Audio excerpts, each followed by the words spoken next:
நிஸ்பு ஷஅபான். நிஸ்பு ஷஅபான் என்றால் ஷஅபானின் 15வது இரவு, ஷஅபானுடைய 15வது பிறை.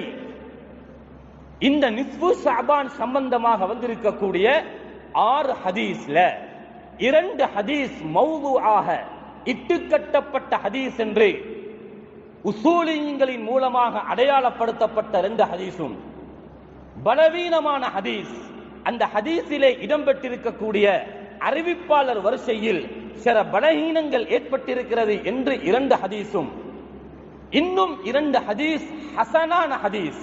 ஒன்று ஹசன், அடுத்தது ஹசன் லிகைரி. ஹசன் லிகைரிஹி என்றால் அது யுஹ்தஜு பிஹி, ஆதாரம் பிடிக்க முடியுமான ஹதீஸ்.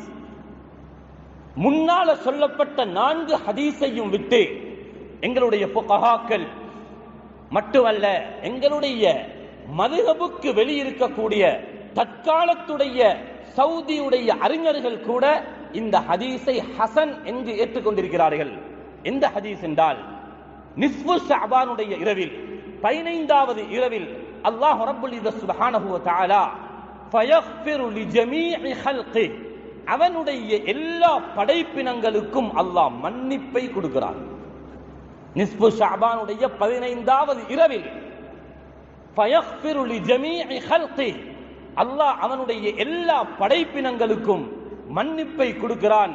இல்லா லிமுஷ்ரிகின் அவ் முஷாஹின், யாரெல்லாம் ஷிர்க் வைக்கிறார்களோ, இணை வைப்பாளர்களாக இருக்கிறார்களோ அவர்களுக்கும், அவு லிமுஷாஹின், முஷாஹின் என்றால் சகோதரர்களுக்கு மத்தியிலே குரோதங்கள் விரோதங்களை காட்டி நடக்கக்கூடியவர்கள், சகோதரர்களை விட்டும் ஒதுங்கி நடக்கக்கூடியவர்கள், முஸ்லிம்களோடு விரோதமாக இருக்கக்கூடியவர்கள், இப்படி உள்ளத்திலே குரோதங்களை வளர்த்தவர்கள், இவர்களை அல்லாஹ் அந்த இரவிலும் மன்னிக்க மாட்டான் என்றார்கள். இந்த ஹதீஸ் ஹசனான ஹதீஸ். பைஹகீல, தபரானில, அஹ்மதில, இப்னு ஹிப்பான்ல வரக்கூடிய ஹதீஸ். இமாம் சுயூத்தி ரஹ்மத்துல்லாஹி அலைஹி இந்த ஹதீஸை பற்றி சொல்லும் பொழுது இஸ்னாதுஹு ஸஹீஹ் என்கிறார். அல்லாஹ்வுடைய நல்லடியார்களே, இதே ஹதீஸ் அதனுடைய வார்த்தைகள் மாறி ஒரு ஹதீஸ் வந்திருக்கிறது. இத்தலஅ அல்லது யத்தலிஉல்லாஹ், அல்லாஹ் இந்த இரவிலே உதயமாகிறான். லி அஹ்லில் அர்த், அங்க லி ஜமீஇ ஹல்கிஹி என்று வந்திருக்கிறது. இந்த ஹதீஸில் லி அஹ்லில் அர்த், பூமியில் இருக்கும் எல்லோருடைய பாவங்களையும் அல்லாஹ் மன்னிக்கிறான்.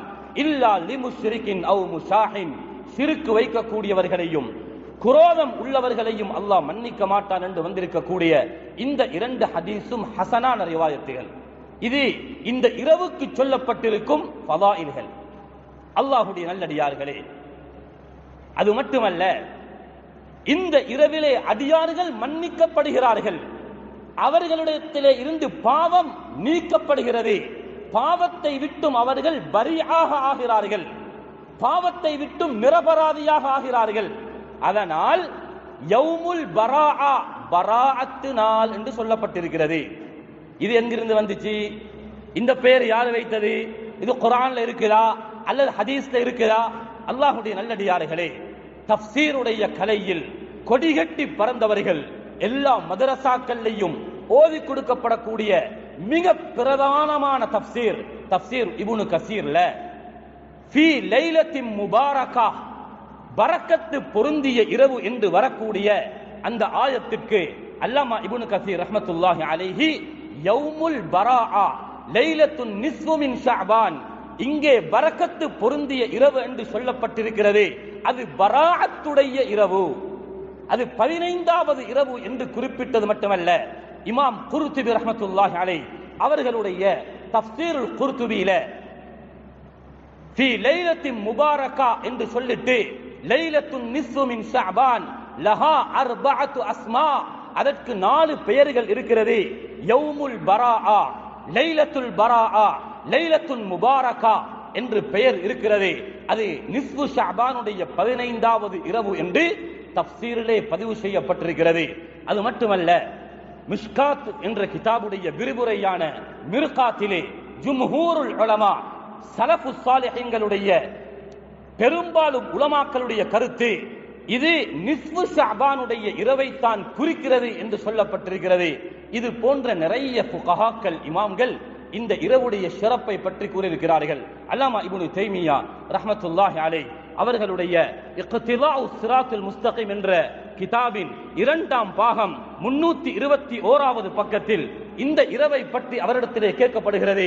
அவர் யார் என்று உலமாக்களுக்கு தெரியும். அவர் மதுஹபுக்கு வெளியுள்ள மிகப்பெரிய ஒரு அறிஞர். அவரிடத்திலே இந்த இரவை பற்றி கேட்கும் பொழுது, அம்மா லைலத்துன் நிஸ்ஃபு மின் ஷஅபான், நிஸ்ஃபு ஷஅபானுடைய இரவு இருக்கிறது, ஃபகத் வரத ஃபி ஃபகத் ருவிய ஃபி ஃபضلஹா அல் அஹாதீஸ் ஸஹீஹா அல் மர்ஃபூஆ வல் ஆசார் ஸஹீஹா, நிறைய சஹீஹான ரிவாயத்துகளிலே அந்த இரவுக்கு சிறப்பு இருக்கிறது என்று சொல்லப்பட்டிருக்கிறது. ஸலஃபு ஸாலிஹீன்கள் இந்த இரவிலே தனியாக நிறைய தொழுதிருக்கிறார்கள். அந்த இரவை அவர்கள் ஹயாத்தாக்கி இருக்கிறார்கள் என்ற கருத்தை அல்லாமா இப்னு தைமியா ரஹ்மத்துல்லாஹி அலைஹி அவர்களுடைய கிதாபிலேயும் எழுதுகிறார்கள். அல்லாஹ்வுடைய நல்லடியார்களே, அகில இலங்கை ஜம்இய்யத்துல் உலமா உடைய ஃபத்வாவும் 2-3 நாளைக்கு முன்னால வெளிவந்திருக்கிறது. நிஸ்ஃபு ஷஅபான் பராஅத்துடைய இரவு சம்பந்தமான மார்க்க தெளிவு மக்களுக்கு வழிகாட்டல் அவர்கள் கொடுத்திருக்கிறார்கள். அதனுடைய சிறப்பு, அதிலே பிடிக்கப்படக்கூடிய நோன்புடைய விவரங்களை எல்லாம் அகில இலங்கை ஜம்இய்யத்துல் உலமா வெளியிட்டிருக்கிறது. அல்லாஹ்வுடைய நல்லடியார்களே, நேரத்தை கவனித்து நிலைமையை வைத்து பேரு வைப்பதில் மார்க்கத்தில் எந்த குற்றமும் கிடையாது. எங்களுக்கு தெரியும், உண்மையில இது சம்பந்தமான மிக தெளிவான ஒரு தெளிவை மக்களுக்கு தருவதாக இருந்தால் பல மணி நேரம் அல்லாஹ்வுடைய கிருபையால் இது சம்பந்தமாக பேசலாம். மிக சுருக்கமாக சொல்கிறேன். யௌமுல் பராஆ என்று ஏன் வைக்கப்பட்டிருக்கிறது? இந்த நாளில் ஒரு மனிதன் பாவத்தை விட்டும் பரீஆக ஆகிறான், துப்புரவாகிறான். அதனால் இது பராஅத்துடைய நாள், நிரபராதியாக ஆகக்கூடிய நாள், பாவத்தை விட்டும் துப்புரவாக கூடிய நாள் என்று வைக்கப்பட்டிருக்கிறது.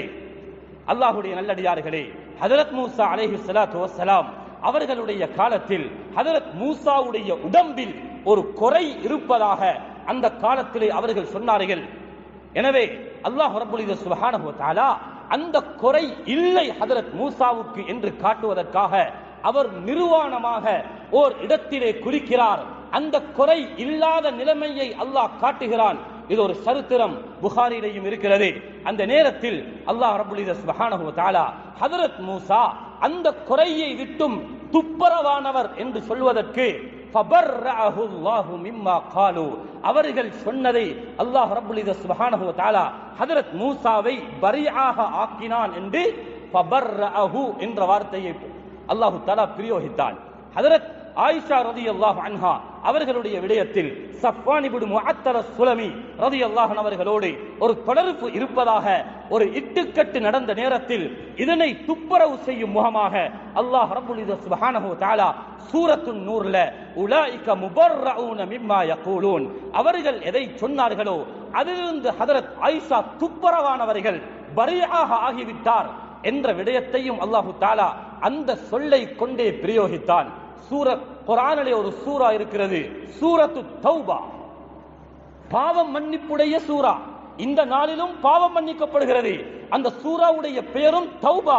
அந்த சூராவுக்கு இன்னும் ஒரு பெயர் இருக்கிறது, சூரத்துல் பராஆ, பராஅத்துடைய சூரா.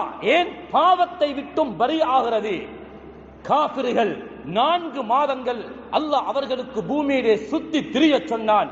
அவர்கள் அல்லாஹ் ரசூலை விட்டும் பரீஆக ஆகிவிட்டார்கள். பராஅத்தும் மினல்லாஹி வ ரசூலிஹி என்று அந்த சூராவை அல்லாஹ் ஆரம்பிக்கிறான். அல்லாஹ்வுடைய நல்லடியார்களே, மார்க்கத்திலே தெளிவு வேண்டும். ஒன்றை பிழை என்று காண முன்னால் அல்லது அதை பற்றி ஒரு மனிதனுக்கு சொல்ல முன்னால் அதிலே தெளிவு பெற வேண்டும். எதிலே தெளிவின்மை இருக்கிறதோ, தெளிவு இல்லையோ, மக்கள் அதிலே அதை அதாக்களாக பகைவர்களாக ஆகிடுவார்கள். எனவே பாவம் மன்னிக்கப்படுகிறது. இது யாரும் நேற்று முன்தினம் 100 வருஷத்துக்கு முன்னால் வைக்கப்பட்ட பேரல்ல. அந்த முஃபஸ்ஸிரீன்கள் இந்த உலகத்திலே வாழும் பொழுதே நிஸ்ஃபு ஷஅபானுக்கு பராஅத்துடைய நாள் என்று வைக்கப்பட்டிருக்கிறது.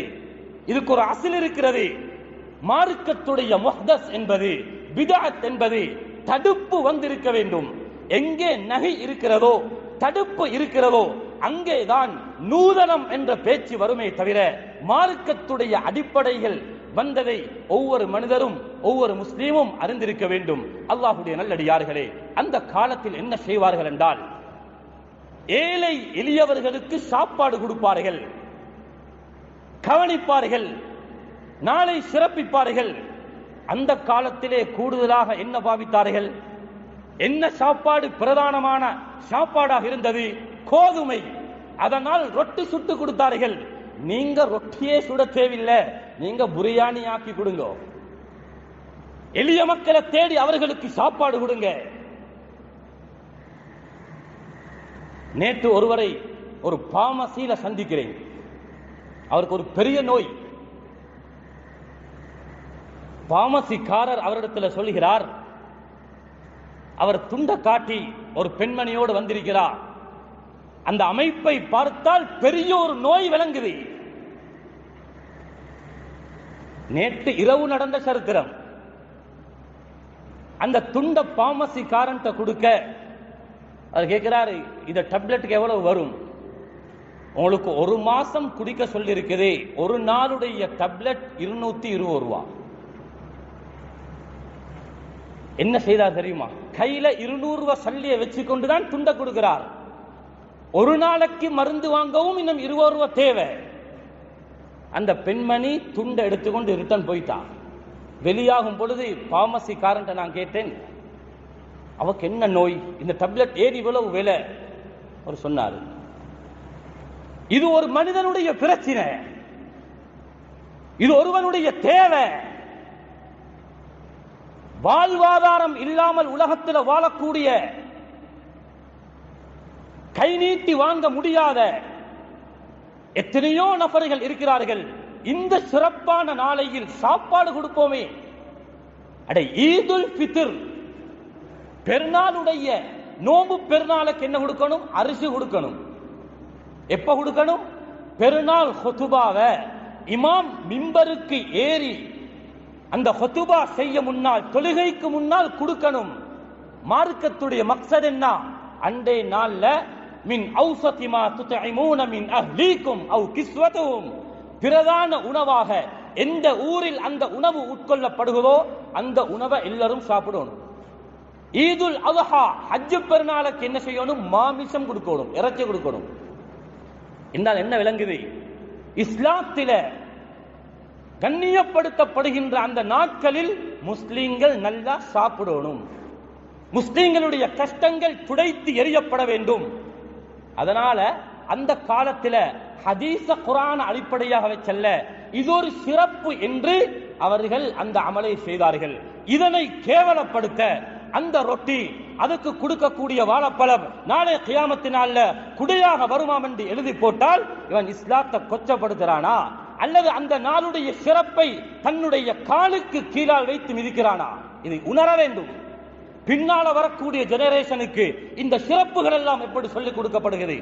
அதனால் இதை ஒரு கொண்டாட்டமாக, இஹ்திஃபாலாக மஸ்ஜித் எல்லோரும் வந்து அமல் செய்யணும் என்று மார்க்கம் சொல்லல்ல. அதிலே ஹிலாஃப் பேசப்பட்டிருக்கிறது. ஆனால் ஹிலாஃப் இல்லாத ஒன்றுதான், அந்த நாளையிலே நீங்கள் அல்லாஹ்விடத்திலே தௌபா செய்யுங்கள், இஸ்திக்ஃபார் செய்யுங்கள், எளிய மக்களை கவனியுங்கள், அவர்களுக்கு உணவளியுங்கள். உணவளிப்பது இஸ்லாத்துடைய ஒரு முக்கியமான ஒரு பகுதி என்று ஆர்வமூட்டப்பட்டிருக்கிறது. அல்லாஹ்வுடைய நல்லடியார்களே, காலப்போக்கில் இவைகளெல்லாம் எங்களிலே இருந்து களையப்பட்டால் பின்னால வரக்கூடிய எங்களுடைய குழந்தைகளுக்கு, எங்களுடைய மாணவர்களுக்கு இந்த சிறப்புகள் எல்லாம் அப்படியே அளிக்கப்பட்டுவிடும். அதனால் இதனை ஊரோடு சேர்ந்து தன்னுடைய சுய அமல்கள் தன்னுடைய வீட்டில் செய்யலாம், இஸ்திக்ஃபார்கள் செய்யலாம். போன்ற அமல்கள் இந்த மாதத்தில் செய்யப்படுகின்ற அனைத்துமே அல்லாஹ்விடத்தில் அது துர்ஃபா உயர்த்தப்படுகிறது என்ற ஹதீஸ் இருக்கிறது, சிறப்பு இருக்கிறது. அந்த சிறப்பை நாங்கள் விளங்கி அமல் செய்வோம். அல்லாஹ்வுடைய நல்லடியார்களே, மிக சிறப்பான ஒரு காலம் இது. பல சோதனைகளுக்கு மத்தியில், பல சவால்களுக்கு மத்தியில், பல போராட்டங்களுக்கு மத்தியில் இந்த அமல்கள் எல்லாம் நாங்கள் செய்ய வேண்டி இருக்கிறது. 2 வருடத்துடைய அந்த ரமதான்களை சரியாக கழிக்க முடியாமல் போன கவலை எல்லோருக்கும் இருக்கிறது. அதனால் நாம் அல்லாஹ்விடத்திலே தௌபா செய்து எதிர்வரக்கூடிய அந்த இரவை சிறப்பித்து எங்களுடைய வீடுகளிலே அமல்களை செய்து அல்லாஹ்விடத்திலே தௌபா செய்து நல்ல மக்களாக மாறுவதற்கு முயற்சி செய்வோம். எல்லாம் வல்ல அல்லாஹ் சுப்ஹானஹு வ தஆலா எங்கள் அனைவர்களுடைய பாவங்களை மன்னித்தருள்வாயாக.